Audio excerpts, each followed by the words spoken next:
Bonjour à tous, j'espère que vous allez bien. J'ai décidé de faire une petite guidance parce que là on est dans la pleine lune.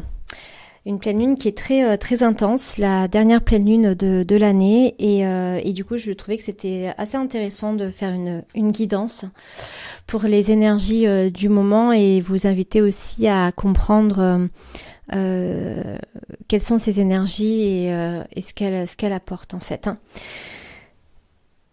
Pour les personnes qui ont été en contact avec moi ou qui ont peut-être pu écouter d'autres personnes, mais je ne sais pas ce que chacun dit.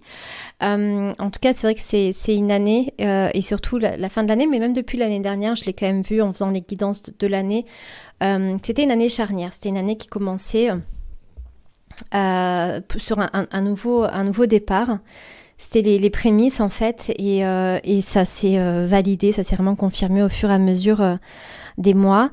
Et là, on arrive à ce moment où on va clôturer une année pour en ouvrir une autre. Et donc, pour beaucoup de personnes, il est question justement de changement, de transformation. Et pour beaucoup de personnes, en fait, il y a ce besoin de vivre une nouvelle vie, en fait, de vraiment créer une autre vie. Alors, ça ne veut pas dire de tout changer non plus, mais ça veut dire soit de changer certaines choses concrètement, très concrètement, ou alors d'améliorer certaines choses. Mais dans tous les cas, on est dans ce renouveau, en fait. Il y a vraiment besoin de clôturer quelque chose pour s'ouvrir à autre chose et être dans un renouveau. Beaucoup d'âmes sont impatientes justement de franchir cette nouvelle étape. Mais par contre, le mental et l'ego, pour beaucoup, va freiner en fait, parce que forcément, là, c'est vraiment faire le saut dans le vide, dans l'inconnu. Ça peut être même de changer beaucoup de choses. Et du coup, le mental et l'ego ne savent pas, en fait. Ils sont pas faits pour ça et même si parfois ils vont nous mettre dans des schémas de fonctionnement ou de pensée en pensant bien faire, des fois c'est pas ce qui est le plus pertinent en fait pour nous. Mais pour beaucoup de personnes, il y a vraiment cette nouvelle ère qui est un nouveau chapitre en fait de vie qui arrive, qui nous appelle, qui nous attend, avec beaucoup d'opportunités, beaucoup de renouveau, beaucoup d'aventures aussi pour certains. Et du coup, il faudrait essayer justement de ne pas laisser le mental nous limiter à ça, en fait. Donc, je pense que beaucoup de personnes, là, pour cette pleine lune, se sentent un peu bousculées. Je pense que ça bouge beaucoup. Il y a vraiment cette notion de laisser certaines choses, de faire des choix. Donc il faut aussi comprendre que quand on clôture quelque chose, il y a un deuil à faire, il y a un petit deuil à faire, c'est normal. Il peut avoir un petit peu de tristesse, il peut avoir des peurs, c'est normal, mais il y a ce besoin qui est essentiel. Faites vraiment confiance en fait au processus. La vie, c'est toujours un changement. Et il y a besoin vraiment plus que jamais de changements. Mais tous les changements qu'on fera qui seront vraiment en alliance avec ce qui nous appelle à l'intérieur de nous sera que positif, ne peut être que positif, tout simplement. Mais soyez aussi conscients du processus et du coup de ce que ça appelle et que parfois effectivement c'est un petit deuil à faire, il y a une petite tristesse ou une grande tristesse et qu'il faut aussi le faire en conscience et s'observer et vraiment prendre en considération toutes les parties de soi et donc prendre le temps aussi. Mais il y a une différence entre prendre le temps et ne pas faire les choses et se trouver des excuses. Donc il faut prendre le temps de faire les choses à notre juste mesure et un juste équilibre, mais de faire les choses en fait, tout simplement. Donc voilà, ne laissez pas vraiment votre mental, servez-vous au contraire de votre mental, de votre ego, servez-vous on a différents aspects en soi, différentes facettes, c'est pas pour rien, tout a une importance, l'ego a une importance et en fait il faut vraiment se réunir en fait tout ce qu'il y a en nous pour justement pouvoir en faire quelque chose de beau, en s'en servir comme une force en fait, comme une puissance.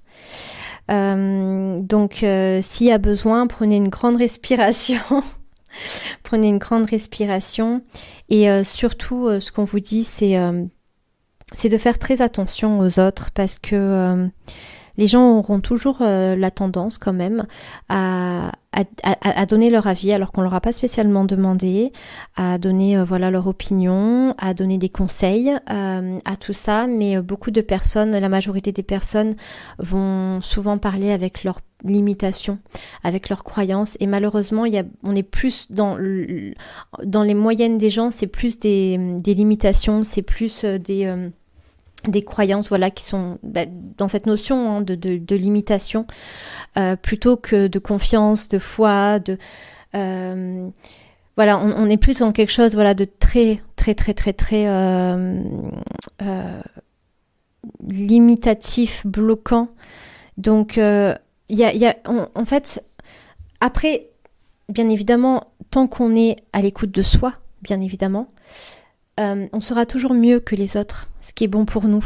Alors oui, des fois, par exemple, ça va mener à mettre un terme avec une relation avec quelqu'un, mettre un terme dans un travail, peut-être. Et du coup, ça peut être difficile parce qu'en fait, on peut avoir, ça peut être il peut y avoir de la tristesse, mais on sait au fond de soi qu'est-ce qui est mieux pour nous quand on est vraiment à l'écoute de nous, de notre cœur, de ce qui nous fait vibrer, de ce qui va nous amener de la paix, on sait. Donc attention à ne pas laisser la vie des gens, l'opinion, leurs croyances, etc. nous limiter dans notre cheminement. Les personnes qui nous aiment vraiment, dans tous les cas, seront toujours là. Soit elles accepteront de nous laisser partir, soit elles seront là et elles s'adapteront aussi au changement, parce que à moins de vouloir contrôler quelqu'un, si on est à l'écoute de soi et qu'on tend à quelque chose qui est sain pour nous, ça ne peut pas faire du mal à quelqu'un d'autre. Alors si ça fait du mal à quelqu'un, c'est parce que la personne elle est dans des schémas qui sont malsains, qui sont pas bons en fait. Et automatiquement, par exemple, si on est dans des schémas de dépendance et qu'on coupe la dépendance, l'autre personne sera en souffrance parce qu'elle est encore dans les schémas de dépendance. Mais pour autant, c'est aussi une opportunité pour elle de travailler ça. Donc, si on sait que ce qu'on fait, même si ça peut mal être perçu, parce que il faut dire la vérité aussi, c'est que beaucoup, la moyenne des gens sont dans des schémas qui sont malsains, parce on a été éduqués là-dedans en fait, peuvent mal le prendre, mais vraiment revenez à vous et faites ce qui est bon pour vous. Voilà, faites de vous votre priorité, faites de votre bonheur, de votre bien-être une priorité. Et à chaque fois que vous allez tendre vers ça, ça ne peut être que positif en fait. Donc faites-vous vraiment confiance. Et c'est pour ça, voyez, observez ce que cette nouvelle lune en fait, elle vous amène à mettre en lumière, elle vous amène à ressentir. Prenez le temps, ne cherchez pas une réponse tout de suite, mais posez-vous la question, essayez de vous observer, essayez de voir quelles sont vos pensées, quelles sont les peurs qui en découlent, etc., etc. Mais il y a le besoin de faire un point, de faire un bilan pour justement après il n'y a pas besoin de commencer une nouvelle vie le 1er janvier, mais on peut le faire à l'instant même en fait, mais de vous amener à ce renouveau. Je vais proposer un soin collectif quand même. Je voulais pas le faire le jour J en fait, parce que des fois les énergies sont trop fortes et c'est pas très très intéressant. Donc j'ai proposé un soin collectif avec une guidance. On peut rajouter une guidance plus personnelle en fait avec. Donc n'hésitez pas à me contacter en message privé pour ça si vous voulez vous inscrire. Donc soit en mail ou soit en message privé Messenger ou Instagram. Et qu'est-ce que je voulais vous dire ? Simplement de regarder, de vous observer et déjà dans un premier temps, ne serait-ce que de voir, est déjà un premier pas. Alors c'est pas, faut pas, ça se limite pas à ça, bien évidemment, mais c'est déjà le premier pas en fait. Voilà, écoutez, j'espère en tout cas que cette guidance va vous aider. Je vous souhaite de passer une très très belle journée et je vous embrasse.